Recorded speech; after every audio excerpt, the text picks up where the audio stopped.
नमस्कार प्रिय भक्तगणों, स्वागत है आपका अपने YouTube चैनल पर। आप सभी भक्तगणों को दशा माता पर्व की हार्दिक शुभकामनाएं। दशा माता के कोप से बचाएगी यह पौराणिक कथा। दशा माता व्रत की प्रामाणिक कथा के अनुसार प्राचीन समय में राजा नल और दमयंती रानी सुखपूर्वक राज्य करते थे। उनके 2 पुत्र थे। उनके राज्य में प्रजा सुखी और संपन्न थी। एक दिन की बात है कि उस दिन होली दशा थी। एक ब्राह्मणी राजमहल में आई और रानी से कहा, दशा का डोरा ले लो। बीच में दासी बोली, हाँ रानी साहिबा, आज के दिन सभी सुहागन महिलाएं दशा माता के पूजन और व्रत करती हैं तथा इस डोरे की पूजा करके गले में बांधती हैं, जिससे अपने घर में सुख समृद्धि आती है। अतः रानी ने ब्राह्मणी से डोरा ले लिया और विधि अनुसार पूजन करके गले में बांध दिया। कुछ दिनों के बाद राजा नल ने दमयंती के गले में डोरा बंधा हुआ देखा।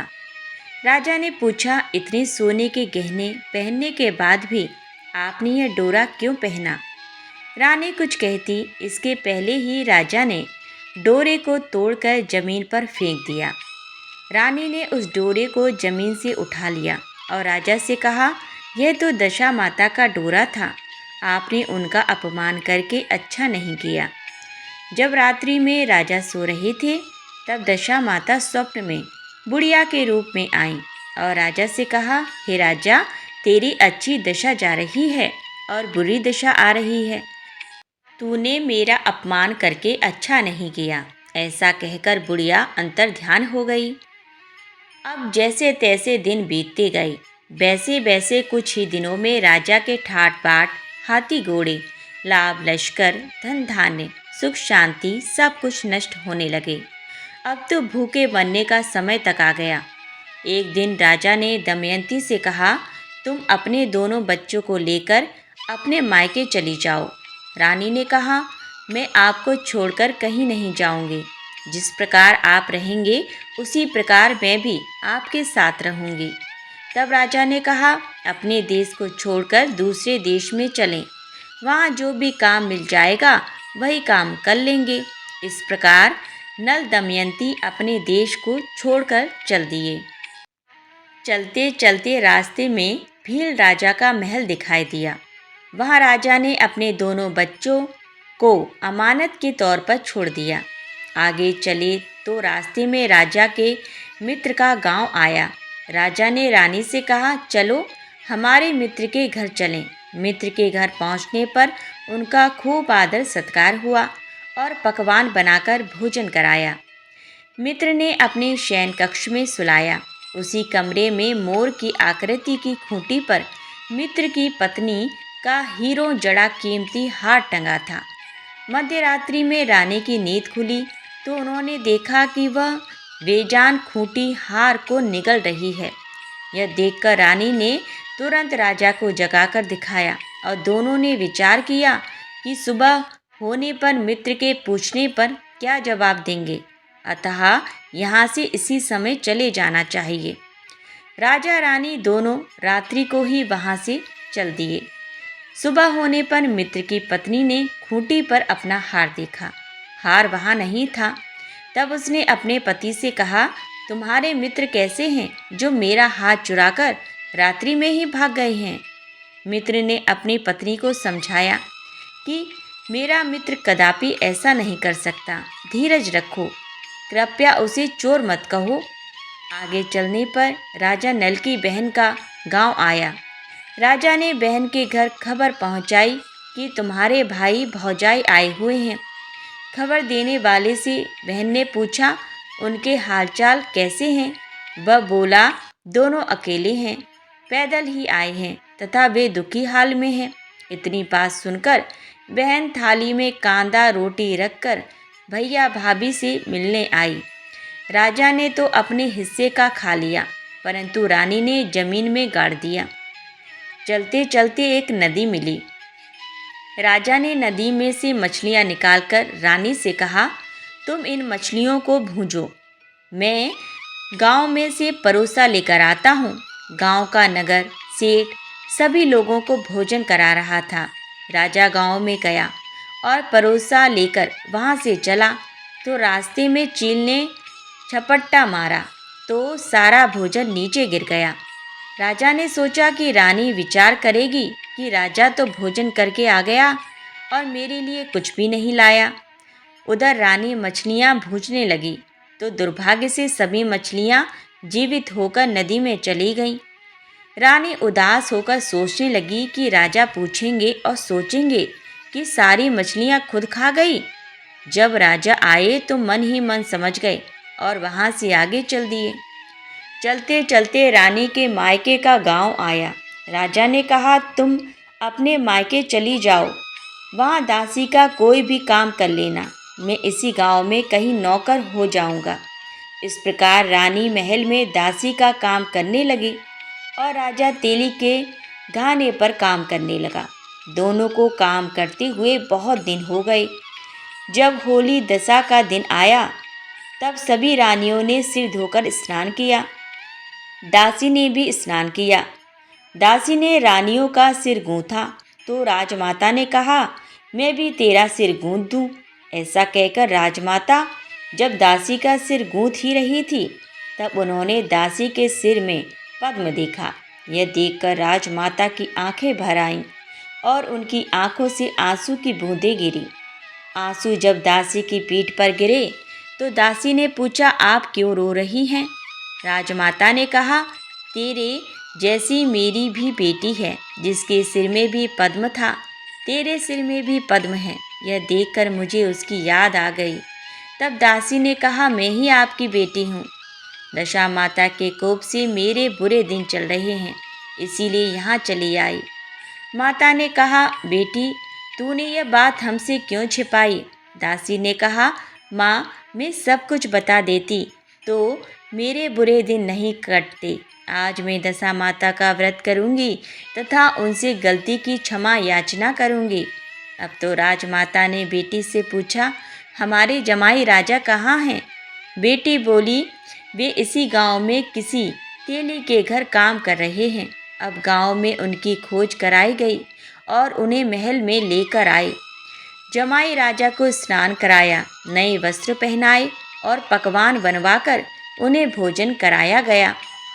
अब दशा माता के आशीर्वाद से राजा नल और दमयंती के अच्छे दिन लौटे। कुछ दिन वहीं बिताने के बाद अपने राज्य जाने को कहा। दमयंती के पिता ने खूब सारा धन, लाव, लश्कर, हाथी, घोड़े आदि देकर बेटी जमाई को विदा किया। रास्ते में वही जगह आई जहाँ रानी ने मछलियों को भूना था और राजा के हाथ से चील के दुपट्टा मारने से भोजन जमीन पर आ गिरा था।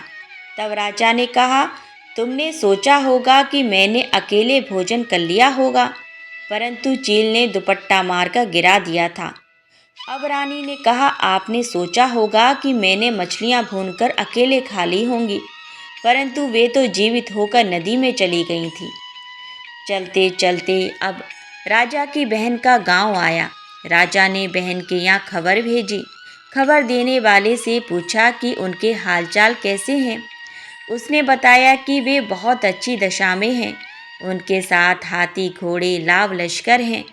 यह सुनकर राजा की बहन मोतियों की थाल सजाकर लाई। तभी दमयंती ने धरती माता से प्रार्थना की और कहा, माँ आज मेरी अमानत मुझे वापस दे दो। यह कहकर उस जगह को खोदा जहाँ कांदा रोटी गाड़ दिया था। खोदने पर रोटी तो सोने की और कांदा चांदी का हो गया। ये दोनों चीज़ें बहन की थाली में डाल दी और आगे चलने की तैयारी करने लगे। वहाँ से चलकर राजा अपने मित्र के घर पहुँचे। मित्र ने उनका पहले के समान ही खूब आदर सत्कार और सम्मान किया। रात्रि विश्राम के लिए उन्हें उसी शयन कक्ष में सुलाया। मोरनी वाली खूंटी के हार निगल जाने वाली बात से नींद नहीं आई। आधी रात के समय वही मोरनी वाली खूंटी हार उगलने लगी तो राजा ने अपने मित्र को जगाया तथा रानी ने मित्र की पत्नी को जगाकर दिखाया। आपका हार तो इसने निगल लिया था, आपने सोचा होगा कि हार हमने चुराया है। दूसरे दिन प्रातःकाल नित्य कर्म से निपटकर वहाँ से वे चल दिए। वे भील राजा के यहाँ पहुँचे और अपने पुत्रों को मांगा, तो भील राजा ने देने से मना कर दिया। गांव के लोगों ने उन बच्चों को वापस दिलाया। नल दमयंती अपने बच्चों को लेकर अपनी राजधानी के निकट पहुँचे तो नगरवासियों ने लाव लश्कर के साथ उन्हें आते हुए देखा। सभी ने बहुत प्रसन्न होकर उनका स्वागत किया तथा गाजे बाजे के साथ उन्हें महल पहुंचाया। राजा का पहले जैसा ठाट बाट हो गया। राजा नल दमयंती पर दशा माता ने पहले कोप किया, ऐसे किसी पर मत करना, और बाद में जैसी कृपा करी वैसे सब पर करना। बोलिए दशा माता की जय। एक कथा के अनुसार एक राजा की दो रानियां थीं। रानी की प्यारी रानी को लक्ष्मी कहा जाता था और दूसरी रानी को रानी होने पर भी कुलक्ष्मी कहा जाता था। एक दिन लक्ष्मी रानी क्रोध होकर लकड़ी का पटा ले मलिन कपड़े पहनकर कोप भवन में जा लेटी। राजा ने लक्ष्मी से पूछा, तुम कोप भवन में क्यों पड़ी हो? तुम क्या चाहती हो? रानी बोली, कुलक्ष्मी को देश निकाला दिया जाए। कुलक्ष्मी रानी थी, इसीलिए उसे निकाला देने से राजा की बदनामी होने का डर था। इसीलिए रानी को पीहर छोड़कर आने की बात सोची गई। राजा ने पटरानी को एक रथ में सवार कराया और स्वयं घोड़े पर चढ़कर रथ के साथ चलने लगा। एक बीहड़ जंगल में पहुंचकर राजा ने रथ को रुकवाया। पालकी ढोने वाले को वहां से हट जाने को कहा गया। राजा रानी को उस जंगल में छोड़कर घोड़े पर सवार होकर अपने महल में आ गया। कुलक्ष्मी को बाट जोहते सारी रात बीत गई। रानी को प्यास लगी, वह रथ से उतरकर पानी के तलाश में चल दी। रानी ने आसपास पानी खोजा, परंतु उसे कोई जलाशय नहीं दिखाई दिया। रानी ने एक सारस के जोड़े को एक तरफ जाते देखा। रानी कुलक्ष्मी सारस के जोड़े के पीछे चल दी। चलते चलते वह नदी के किनारे पहुंच गई। रानी ने सोच आदि से निवृत्त होकर उसी नदी में स्नान किया और जल पीकर अपनी प्यास बुझाई। उस समय कुछ अन्य स्त्रियां भी स्नान कर रही थीं। स्नान करने के बाद उन स्त्रियों ने दशा माता का डोरा लिया। उनके पास एक डोरा बच गया। उन्होंने रानी से डोरा लेने का अनुरोध किया। रानी डोरा लेकर अपने रथ में आकर बैठ गई। दशा माता ने रानी की परीक्षा लेने के लिए एक बुढ़िया का वेश धारण कर उसके रथ के पास आई। वह रानी से बोली कि बेटी, यहाँ बैठी क्या कर रही हो? रानी ने बुढ़िया से कहा, पहले तुम बताओ तुम कौन हो? बुढ़िया ने उत्तर दिया, मैं तुम्हारी मौसी हूँ। तब रानी उसके गले लगकर रोने लगी। उसने अपनी विपदा भरी सारी कहानी बुढ़िया को बता दी। अंत में रानी ने बुढ़िया से कहा, अब मुझे केवल तुम्हारा ही सहारा है, मेरी रक्षा करो। दशा माता की कृपा से उसी जगह माया का शहर बस गया। रानी के भाई भाभी आदि सारा मायका वहाँ प्रकट हो गया। रानी ने अपने पीहर के साथ मिलकर 9 दिन दशा माता की कथा कहानी सुनाई। 10वें दिन डोरे की पूजा होनी थी। उस दिन सवेरे उठकर दशा माता ने रानी से कहा, नदी में स्नान कराओ, वहाँ तुमको स्वर्ण कलश मिलेगा, तुम उसे ले लेना और जो डोली तुम्हें लेने आए उसमें बैठ जाना। किसी से ये मत पूछना कि यह डोली किसकी है। रानी ने नदी में स्नान किया। वह स्नान करके बाहर निकल आई तो उसे 2 स्वर्ण के कलश नदी के किनारे रखे मिले। उन्हीं के पास रेशमी वस्त्र रखे थे। उन वस्त्रों को रानी ने पहन लिया। वह चलने को तैयार हुई तो उसे डोली आती दिखाई दी। वह डोली में बैठ गई और अपने घर पहुंच गई। घर पहुंचकर उसने माया के परिवार की सब महिलाएं सहित दशा माता के डोरे की पूजा की, सुहागनों को भोजन कराया। इसके बाद उसने पारण किया। अब रानी अपने पीहर में आनंद पूर्वक सबके साथ मिलकर रहने लगी। इधर कुछ समय बाद राजा को रानी कुलक्ष्मी का ध्यान आया। राजा ने विचार किया कि जिस दिन से मैं रानी को जंगल में छोड़कर आया हूँ, तब से उनका कोई समाचार नहीं मिला। चलकर देखना चाहिए कि रानी कुलक्ष्मी का क्या हाल है। मंत्रियों ने राजा को समझाया कि अब रानी से मिलना आपके लिए ठीक नहीं होगा, परंतु राजा ने मंत्रियों की बात पर कोई ध्यान नहीं दिया। वह घोड़े पर सवार होकर उसी स्थान पर पहुंचा जहां पर रानी को छोड़ आया था। राजा को यह देखकर बड़ा आश्चर्य हुआ कि यहाँ तो सघन वन था, परंतु अब यहाँ रमणीक बस्ती बसी हुई है। राजा ने लोगों से पूछा, यह कौन सी नगरी है? लोगों ने उसे बताया कि यह कुलक्ष्मी का नगर है। अब तो राजा के आश्चर्य का ठिकाना न रहा। वह बार बार सोच रहा था कि क्या यह नगर मेरी पटरानी कुलक्ष्मी द्वारा बसाया नगर है। राजा ने कुलक्ष्मी के महल के पास जाकर सूचना भिजवाई कि उनसे अमुक देश के राजा मिलना चाहते हैं। रानी ने राजा को पहचान कर मिलने से मना कर दिया, परंतु मौसी ने उसे समझाया कि हिंदुओं में तो पति परमेश्वर माना जाता है। तुम्हें यही उचित है कि तुम यथाशक्ति उनका आदर सत्कार करो। मौसी के कहने पर रानी कुलक्ष्मी ने राजा को महल में बुलवाया। दोपहर को राजा को भोजन पर बुलवाया गया। राजा के साथ नाई भी था। रानी राजा और नाई को भोजन कराने लगी। पहली बार रानी ने नाई की पत्तल पर भोजन परोसा तो नाई ने रानी के पैर पर एक छींटा लगाया। रानी इस भेद को नहीं समझ सकी कि नाई ने उसके पैर पर रायते का छींटा क्यों मारा। रानी दूसरी बार पोशाक बदलकर फिर आई। राजा मन में सोचने लगा कि यहाँ तो बहुत सी रानियाँ हैं, सबकी शकल एक जैसी है, मैं अपनी रानी को कैसे पहचानूंगा। डेरे आकर राजा ने नाई से कहा, यहाँ तो कई रानियाँ हैं, मैं अपनी रानी को कैसे पहचानूं। नाई बड़ा चतुर था। वह बोला, रानी तो एक ही है, परंतु वह पोशाक बदल बदल कर हमारे सामने आ रही है। राजा ने नाई से पूछा, तुझे कैसे पता चला कि रानी एक ही है।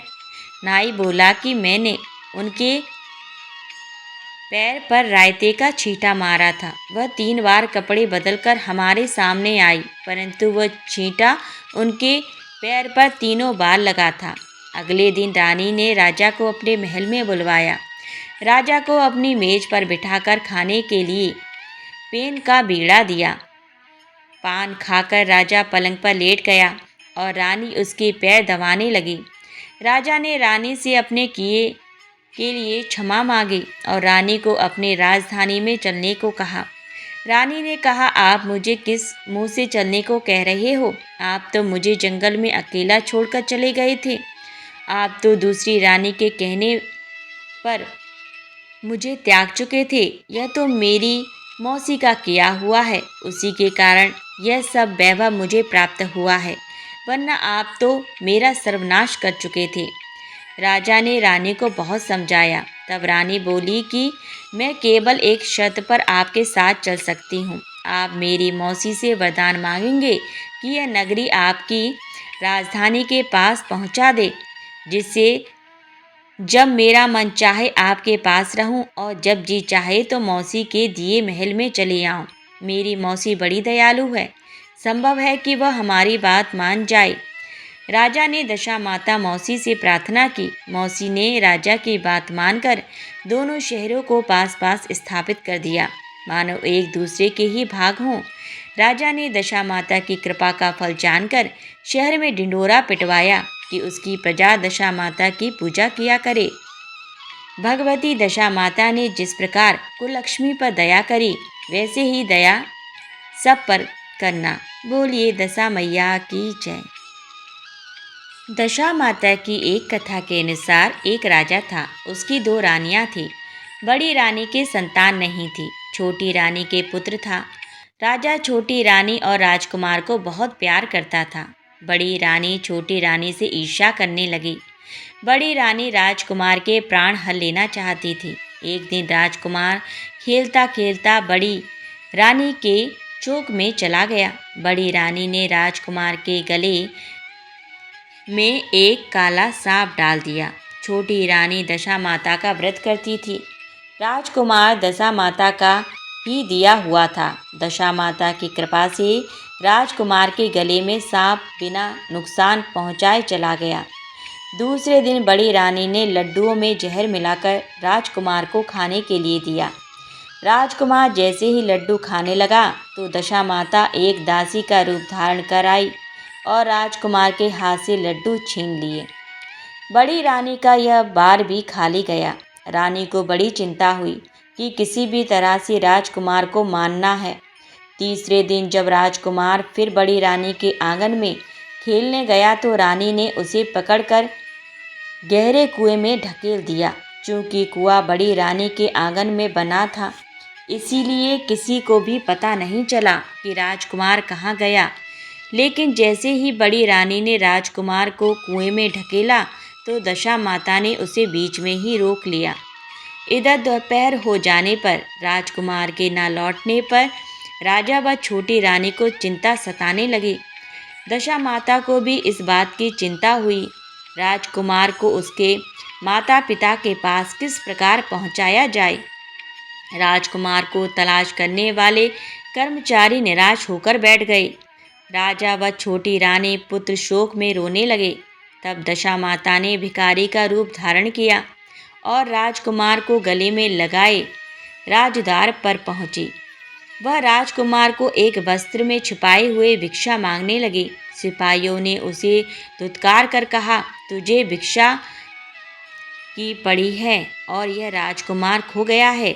सारे लोग दुख और चिंता से व्याकुल हो रहे हैं। इस पर दशा माता बोली, भाइयों, पुण्य का प्रभाव बड़ा ही विचित्र होता है। यदि मुझे भिक्षा मिल जाए तो संभव है कि खोया हुआ राजकुमार तुम लोगों को मिल जाए। ये कहकर वह देहरी पर पैर रखने लगी।